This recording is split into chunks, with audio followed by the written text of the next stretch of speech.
right, y'all. We got to talk about Michael Knowles doing some weird apologetics for America.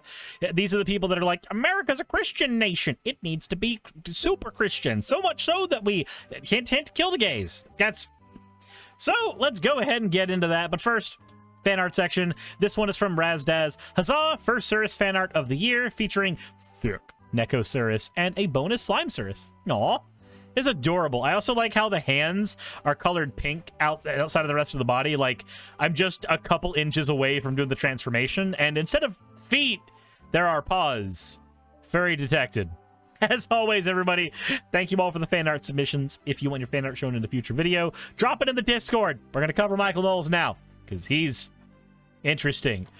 So, this thumbnail here, there's no separation between church and state. It is very, very awkward. You got like the super calm Michael, and then a cutoff right at the boobage of the person that he is responding to. So let's go ahead and take a look here. Serenity says, I think Suris missed my aura. I might have, but it'll have to be after the video. We don't do those redeems in the middle of videos now. So let's go ahead and take a look here. The separation of church and state conversation. Let's go. Feminist conversation, sure. Tie it up. So I wanted to ask you, do you think that should be the ultimate good? Wait, hold on. Why does his picture of her in the thumbnail have like the most out there boobage, but that's not the outfit she's actually wearing in the conversation with him? It feels like that was done specifically to use a very particular man, that feels real strange. Not even gonna lie. Oh wait, no, I see. There's a different person. There's a different person who is wearing a different outfit. It's just not the person who was in the beginning there. There we go. I oops there. That was entirely on me. Let's go ahead and take a look at the video itself. So I wanted to ask you, do you think that should be the ultimate good and the metric for which we base like our justice system and our just overall societal progress on is self-reported happiness? Well, I don't know even what you mean by societal progress. I mean, you know, justice is a habit of virtue that inclines the will to give to one what he deserves, right? So it's about deserts. Right. And so we protect certain rights and we enforce certain laws, or at least we used to. We don't really do that as much in this country anymore. And an aspect of political justice would be human flourishing. So when we talk about happiness, I'm very interested in happiness, but I'm interested in happiness in the way that Aristotle's interested in happiness, which is eudaimonia. Yeah. You know, a way to... You mean eudaimonia? You mean eudaimonia? I've never heard it as eudaimonia. I've never once heard eudaimonia. I've always heard eudaimonia. But yeah, it might be eudaimonia. It might be. Fuck if I know. Live the best possible life. And I think that we can know something about that through our faculties of reason, which are objective. And if reason weren't objective and at least somewhat reliable, we couldn't have self-government. No, reason is still a very subjective thing. We can still have self-government, though, because if you're a pragmatist, then you would understand that what's most important is not if it is objective, because it's not. It's how much utility it has. It is how much utility that it has. Now, so that means that we impose laws not because reason is objective. We impose laws because they work. We impose laws because they create an environment of utility. The way that happiness is often used in our modern culture is just... hedonism. Is hedonism, like the utilitarians, right? Just means getting pleasure and avoiding pain. Or is just totally subjective. I mean, happiness is very, very subjective. So, like, what makes one person happy and is not going to be what makes another person happy. And even individual people are pretty bad at determining what even makes them happy in the first place. There are plenty of human beings out there who think that they are in perfectly happy marriages, but just aren't communicating things with their partners, so they are deluded into thinking so. But they're not actually happy in that relationship. And there are plenty of people that feel like they're miserable, but then when they get some perspective, suddenly they feel instantly happier. It's very strange. It is very, very weird. Let's see here. What is even going on in the chat? Free chat, I can respond however I like. From Violet. What in the hell? My point being, the 3 legendary birds, Moltres, Articuno, and Zapdos are very clearly based on pathology and other games copying the design services. Violet, nobody cares. If you want to stay in Pal World, that's fine. But, like, if you harass Axo, I'm just going to mute you. I get bashed on people, demand me to do something they can't do themselves. Violet, just... It's easy. Don't be an asshole. Everybody has been like, can you please stop? And you're just like, I can't stop. My parents wouldn't even tell me to stop. Nah, just leave then. It's fine. Nobody's making you stay either. But let's continue on. To the point where you say, well, don't yuck my yum. You know, what's de gustibus non disputandum est. You know, maybe I like this and you don't like this. Man, I feel like he just says all of those phrases so that people think that he's smarter than he is. Well, sure. I mean, restaurants have menus for a reason, but there must be some limiting principle here. We must know something about what is conducive to human happiness. And if we don't, then how do we have self-government? So I want to go back. I agree. I just don't know if self-reported happiness is more congruent with the subjective reports of happiness, or that eudaimonia that you're referring to. Sure, it's just the best we've got. Well, and also I totally agree. Something you said in the beginning about... I'm going to be stuck on this one. How to pronounce eudaimonia?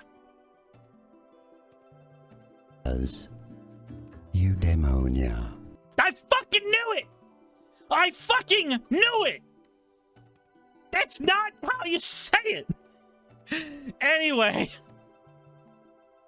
Individualism. Like, do you prefer sociocentric countries? Do you not love America? And what do you mean sociocentric? Like countries where, like, you're like, oh, part of the problem with feminism is so focused on the self. Well, I think that is one of the cornerstones of, like, Western civilization, is instead of being... It's a very liberal view of Western civilization. Yeah, which I think is what makes Western civilization so wonderful. Like, we are one of the only... I think we are, like, the only one founded on individualistic rights, like, principles that we... I don't think we really are founded that way. I think that's what people say we were founded on now.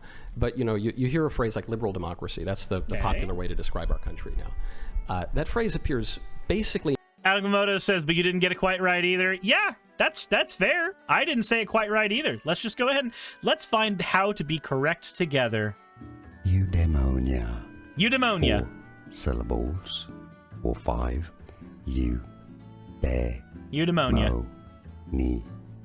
Ah. There we go. Eudaimonia. Eudaimonia. Yeah, there we go. Eudaimonia. We're saying it correctly now, up until the point where I forget it. There we go. That's where we're at. Nowhere in the English language until the 30s. Then it jumps a little bit in the 40s. It really doesn't take off in English literature until the 80s. America, the Founding Fathers didn't think of us as a liberal democracy. They were influenced by some Enlightenment thinkers, John Locke and Montesquieu say, but they were also influenced by the classical tradition. And the classical tradition is one of the common good, not in the communist sense of that. But again, They thought the common good was best pursued by having individual rights instead of, like, that's one of the reasons we founded ourselves on a separation of church and state. You have the right. We were not founded on a separation of church and state. I mean, we can get into that. I think Okay, so let's go ahead and take a look at what a constitutional expert, Michael W. McConnell, actually says about this. Instead of Michael Knowles, who has a paycheck based entirely on lying. The phrase separation of church and state does appear nowhere in the Constitution, and the Founding Fathers saw nothing wrong with having religion in American culture, according to an expert. While Congress is prohibited from enacting a state religion, the founding document says nothing about banishing religion from the public square, Michael McConnell told Mark Levin on Life, Liberty, and Levin. The words separation of church and state are not in the Constitution. I think this is a shorthand version of what the Establishment Clause means, which is... So, this is the thing that people like Knowles will try to harp on. They'll try to do the whole, oh, well, that's not in the Constitution, and then ignore the fact that separation of church and state is a layman's term for something like the Establishment Clause, which is the establishment of Congress shall make no law respecting an establishment of religion or prohibiting the free exercise thereof. It does have a deep history because there were in the 18th century prominent writers who openly advocated for a union between church and state. There's actually a famous essay by one of the bishops of the Church of England by that very title. Said, and our framers did not believe in a union of church and state, The Stanford law professor continued, adding that founders instead wanted to protect against government control of religion, and that they did not object to symbols of faith being present in the public square. This didn't mean that the framers believed the American people should be any less religious than they chose to be. It didn't mean that that there was anything wrong with having a religious element in the culture. What it meant is that we would not have a system in which government was able to tell us what to believe, or was able to control churches, or decide what the doctrine was, or decide who the personnel would be, and so forth. McConnell then noted that the Supreme Court rules on cases challenging this paradigm from time to time. So, from an actual expert on constitutional law, what we get is the idea that, no, it turns out that while there may not be a quote-quote separation of church and state specifically put into the Constitution, the Constitution does not have anything in it that says that we should have, say, a state religion, for instance. When most people are talking about a separation of church and state, they're mainly meaning that we shouldn't have that bit of information flow one way. We shouldn't have the church mandating laws in government the same way that the government cannot mandate things in regards to the church. So for all practical purposes, a separation of church and state is right there in the Constitution. It is the Establishment Clause. Anyway. Sure, it's well, incidental to this point, but it appears in no founding document. There's one errant letter from Thomas Jefferson to a friend that mentions the phrase, and the Treaty of Tripoli makes some little knock on Christianity to appease the Muslim pirates who were capturing our sailors. But, you know, when the First Amendment established no church at the national level, the reason for that is not that there was a firm separation of church and state. It's because there were already established churches at the state level. In many states that persisted for decades after the Constitution. The only reference to God in the whole thing is that you can't have a test for political office. They I'm just purposely left it out. You're saying that that they didn't need no, they didn't to leave found it this out. state. They refer to religion explicitly, and they say we won't have a church at the national level because we have churches established at the state level. It says that? It doesn't say because we have churches established at the state level. What? Where does it say that in the Constitution that we're only doing this because we have churches? Not only doing that, but we can see it in history and in the ratification debates. Wait, so hold on. So it's not in the Constitution then, Michael? So you're saying it's not in the Constitution? The argument was, is this in the Constitution? You said you kept your argument as part of the Constitution for a little bit, and then you swiveled it to debates that were happening around that. Like, no, it doesn't matter. I don't give a shit about the debates happening around it, just like I don't give a shit about the climate change debates that are happening. I care about what experts say. My guy. Why in a number of states for decades after the ratification, you had established churches. And this changes through 19th century jurisprudence, unfortunately, but that has nothing to do, obviously, with the founding of the country. Furthermore, you have in the national anthem, which also comes from the 19th century, the notion that this be our motto and God is our trust, which is from a forgotten verse of the Star-Spangled Banner. You also have it in our money. You also have it in the benedictions and the invocations of the Continental Congress. So wait, is he basically trying to say, in God we trust is written on things, therefore? Does he not realize that a lot of that stuff was added in surreptitiously, like well after the fact? Like, for instance, having any mention of God in a lot of stuff was added by Eisenhower. Argument from tradition doesn't make it correct. No, it doesn't. It doesn't. Also, yeah, the lady behind Knowles does look very uncomfortable. Yeah, the Pledge of Allegiance, that was Eisenhower, who added the one nation under God to the Pledge of Allegiance. It being in there doesn't make us a Christian nation. That was him going, well, a war's happening. I need to make everybody feel like God's on our side. That's functionally what that was. Said he also did the In God We Trust. See, I wasn't aware that In God We Trust was also done by Eisenhower. I guess that would make sense, though, because we had E Pluribus Unum before that. Having these symbols everywhere doesn't make us a Christian nation, but these are founding principles that people like Michael will try to use as an argument that we're supposed to be one, I suppose. Suris and the Constitutional Convention. So you also have it in the speeches of George Washington. And so, John Adams says that that the American government will be based on the Christian morality. John Jay, first Chief Justice of the United States, says the same thing. He goes even further. Yeah, and I'm sure there's a bunch of quotes I can pull out from the other side. You can There bring up aren't, Benjamin really. Franklin. Yeah, There aren't. There's took one out from the Thomas word God, Jefferson. took the Bible and cut out every reference to the supernatural and kept the rest for wisdom. Thomas Jefferson did make a commentary on the Bible and his views were a little odd, I grant you. But I've already granted to you that in a private letter, Thomas Jefferson advocated for a separation of church and state. And our Constitution does, right? There's there's a separate. That's what the Establishment Clause is, Michael. It's implicit. So what Michael is doing is he's arguing the point de jure, right? De jure. And that means he's arguing from the letter of the law. We have two things, though, when we argue these things. We have de jure and we have de facto. The Establishment Clause is the de jure, right? That is the actual letter of the law that says that there should be no establishment of government that can make an infringement on religion. That's de jure. That is as written.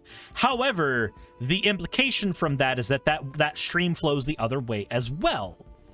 So the de facto, as opposed to the de jure, would be, yes, actually, we have a separation of church and state, Michael. Separation of church and state. Where? You have The First Amendment. Where do you see? Congress shall make no. I mean, I can pull it up. We can read it word for word. Right. But I mean, like, it is there. We didn't just all Let's just read it. misinterpret this. Yeah. Listen, I didn't go to law school, so Okay. While she looks that up, one of the other questions I wanted to get Congress into. shall make no law respecting an establishment of religion or prohibiting free exercise thereof. right. So now, where Congress do you shall see a make- separation of church and state? there? Well, when you say Congress shall make no law respecting an establishment of religion, that is that separation. Right. And so, what is the Congress? The federal government, is that what you're saying? So you're It's saying it's the lawmaking body for the federal government, right? yes, but if like Before the incorporation if doctrine the state of incorporates it into the states. California starts to be like, actually, in all our schools, we're going to start enforcing Christian ideology in our public schools, that would be unconstitutional under this First Amendment. In fact, that was the way that basically all schools operated in the country until the middle of the 20th century. Until the Supreme Court. And then we had the Supreme Court look at the Constitution and go, oh, okay, maybe not. Maybe not. My guy, so the other thing Michael's doing is he's trying to just argue from tradition. He's trying to hard argue from tradition. Like, oh, that this happened at one point in time, therefore it's good for it to continue on just forever. Court said that you cannot have prayer in schools and you can't teach the Bible. because Right. of the First Amendment. Well, no, the middle step was the incorporation of the Bill of Rights to the Okay, states, sure, which but was- that's been incorporated unless you Right. don't want that part. Right, but you're just saying the country was founded on the separation of church and state. I'm saying that wasn't even brought up as a matter of jurisprudence. So the reason it wasn't brought up as a matter of jurisprudence back then was because that was during a time where if you weren't Christian, you were basically shunned by society. I am not interested in the fact that there were more Christians and there were more people writing Christian documents back then than now, although I guess if I look on AO3, maybe I'll find plenty more Christian fan fiction over there. But in general, I'm uninterested in how many people back in the day said that, oh, we are a Christian nation, we should be. I'm less concerned about them for one major reason. They're all fucking dead. They are all dead. What matters is what we do now. Now, if we want to say that the country is not founded on separation of church and state, I can be okay with that, but our amendments are also considered foundational to our justice system, to our country. So, like, were those things there the nanosecond the country was founded or stolen from the natives? Sure, I can grant that it wasn't. I can also grant that the point doesn't matter.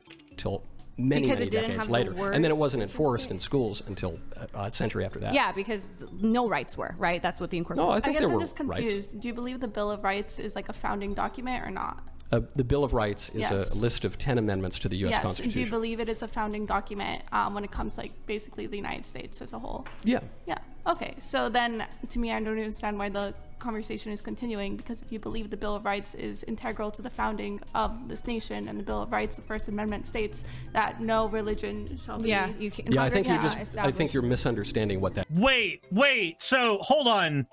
This is a foundational document of the United States when it's convenient for him, but the nanoseconds that he has to be like, well, actually, Christian, blah, blah, blah, blah, blah, it's suddenly not convenient for him anymore, and he's got to... Okay. Okay, Mikey. Okay, Mikey! That phrase meant to the people who wrote it and the people who lived under that government.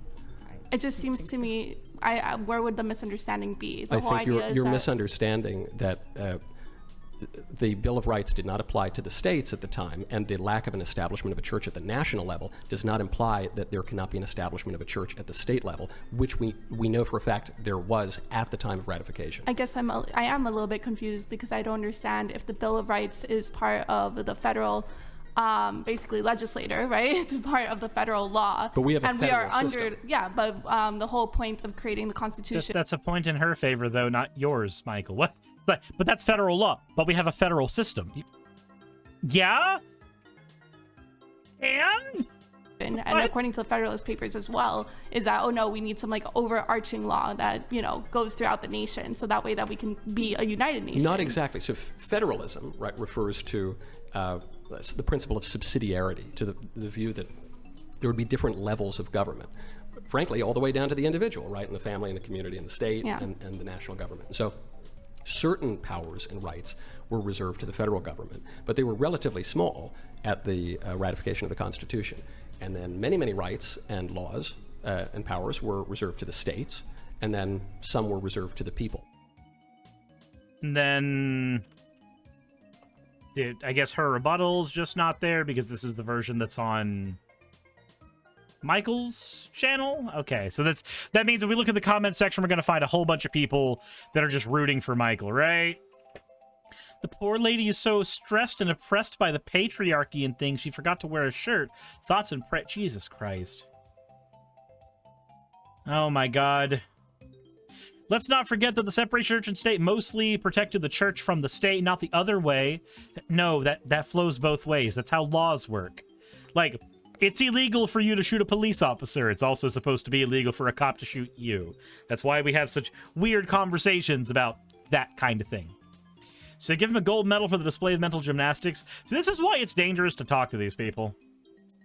Like, there's people who are on the side of like, oh, we should just have a reasoned debate with one another. Like, yeah, that's perfectly reasonable when everybody, all of us, are on the same page about everything, and we're having conversations about hypotheticals that don't matter. But oftentimes that's people literally using everybody else's lives, especially those of minorities, as a verbal sparring stone, repeatedly. They are the consummate devil's advocates. This stuff bothers me. Anywho. Let me know what you guys think in the comment section below. Michael Knowles gives me a headache. So the problem is the other side is full of bad actors. That's the thing. Like, Michael cannot change his political opinions away from the right or he loses all of his money. I've changed my political opinions over the course of my fucking channel. I feel like I could be a margin more honest in my conversations than he can, but, you know, that's just me. Let me know what you guys think in the comment section below. Michael gives me a migraine. Insert end of video tagline here. Hey, I just quickly want to give a thank you to all of my wonderful patrons who keep this show running. YouTube and Twitch are a pretty bumpy ride at the best of times, and the stability a Patreon provides me is worth more than I can say here. I'd also like to thank each and every one of my $20 and up patrons here, and they would be Red Joker, Britzkrieg, Cameron, Dren, Jemshin, Smiling DM, Poundini, Mabbity Babbity, Naomi, Isaac, Nixie-chan, the Oberon team, Agamotto, Jordan, Ravi, Giuni, Kiratorian, Prisma, all of you, I'm not saying that part, and Starlight. And finally, thank you to everyone else that helps keep this channel alive. While you're here, why not check out another video? And thank you for watching.